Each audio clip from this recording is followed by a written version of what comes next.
Hello everyone, welcome back to my channel make it up by Riki. সেদিন বরের আবদারে বানিয়েছিলাম বাসন্তী পোলাও আর ছানার ডালনা, সাথে কিন্তু বেগুনিও ছিল। তাই ভাবলাম তোমাদের সাথে রেসিপিটা শেয়ার করি। প্রথমেই বানাবো বাসন্তী পোলাও। একদম ঝুরঝুরে বাসন্তী পোলাও যদি তোমরাও বাড়িতে বানাতে চাও তবে আমার রেসিপিটা কিন্তু ফলো করতে পারো। প্রথমেই আমি গোবিন্দভোগ চালটাকে ধুয়ে জল ঝরিয়ে রেখেছি। যেহেতু বাসন্তী পোলাও তাই চালের মধ্যে পরিমাণ মতো হলুদ, লবণ, আদা বাটা আর একটু ঘি দিয়ে ভালো করে চালটাকে মাখিয়ে রেখেছি। এরপর কড়াইতে একটু তেল দিয়ে আমি কাজু আর কিশমিশটাকে ফ্রাই করে নিয়েছি। এরপর আমি কড়াইতে আর একটু সাদা তেল অ্যাড করেছি। এবার দিয়ে দেবো দুটো তেজপাতা আর গরম মশলা। গরম মশলার তেজপাতা এবার সুন্দর করে ফ্রাই করে নেব। খুব সুন্দর একটা গরম মশলার অ্যারোমা বেরিয়েছে। এবার আমি মাখিয়ে রাখা গোবিন্দভোগ চালটা ঢেলে দেব। লো ফ্লেমে বেশ কিছুক্ষণ কিন্তু চালটা আমি নেড়ে চেড়ে ভেজে নেব। চালটা যত সুন্দরভাবে ভাজা হবে ততই কিন্তু পোলাওটা ঝরঝরে হবে। মোটামুটি 3 থেকে 4 মিনিট আমি ভালো করে ভেজে নিয়েছি। এবার আমি জল অ্যাড করছি।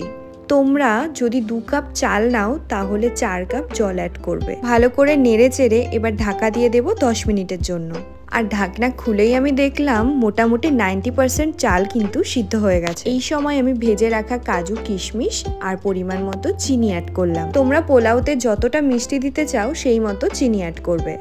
এরপর কিছুই না, জাস্ট এবার এটাকে নেড়ে চেড়ে নেব। এই সময়ে আমি কয়েকটা কাঁচা লঙ্কা অ্যাড করছি। পোলাওতে কাঁচা লঙ্কার ফ্লেভার আমার খুব ভালো লাগে। এবার নামানোর আগে আমি বেশ খানিকটা ঘি অ্যাড করে দিলাম। ব্যাস, এবার নেড়ে চেড়ে 10 মিনিট স্ট্যান্ডিং টাইমে রাখলেই কিন্তু ঝুরঝুরে বাসন্তী পোলাও একদম রেডি।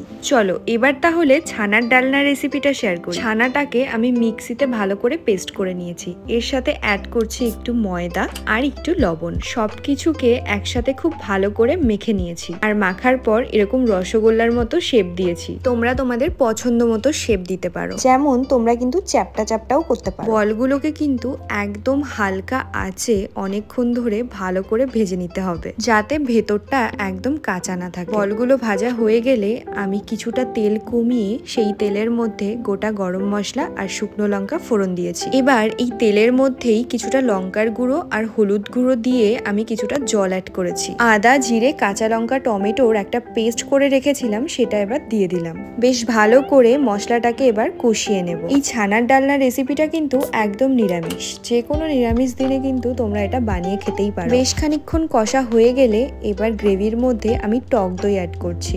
টক দই যখন অ্যাড করবে গ্যাসের ফ্লেমটা একটু কম রাখবে। এবার আমি অ্যাড করছি স্বাদ মতো নুন আর চিনি। আমি বেশ খানিকটা চিনি অ্যাড করেছি যাতে গ্রেভিটা একটু টক মিষ্টি খেতে লাগে। গ্রেভিটাকে একটু ফুটিয়ে নিয়ে এবার কিন্তু ছানার কোফতাগুলো আমি অ্যাড করে দিলাম। কোফতা অ্যাড করার পর বেশিক্ষণ রান্না করার দরকার। 2 মিনিট ফুটিয়েই নামানোর আগে একটুখানি বাটার অ্যাড করে দেবে, তাহলেই কিন্তু দারুণ স্বাদের ছানার ডালনা একদম রেডি। চলো এবার বেগুনিগুলোও ভেজে নিই। এটা আর নতুন করে দেখানোর কিছুই নেই। বেগুন পাতলা পাতলা করে কেটে রেখেছি। এদিকে বেসনের মধ্যে পরিমাণ মতো লবণ, হলুদ, লঙ্কা গুঁড়ো, কালো জিরে আর পরিমাণ মতো জল অ্যাড করলাম। বেশ ভালো করে ব্যাটারটা রেডি করে নিয়েছি। আমি যখনই কোনো ফ্রাইড আইটেম করি কড়াইয়ের গরম তেল আমি কিছুটা ব্যাটারের মধ্যে দিয়ে মিক্স করে নিই, তাতে কিন্তু যে কোনো ফ্রাইড আইটেম বেশ খাস্তা হয়। চলো এবার পাতলা পাতলা করে কাটা বেগুনগুলো ব্যাটারে চুবিয়ে ডিপ ফ্রাই করে নিই আর তোমাদের সাথে সার্ভ করে নিই। নিরামিষ দিনে তোমরাও কিন্তু বাড়িতে বানিয়ে ফেলতে পারো এরকম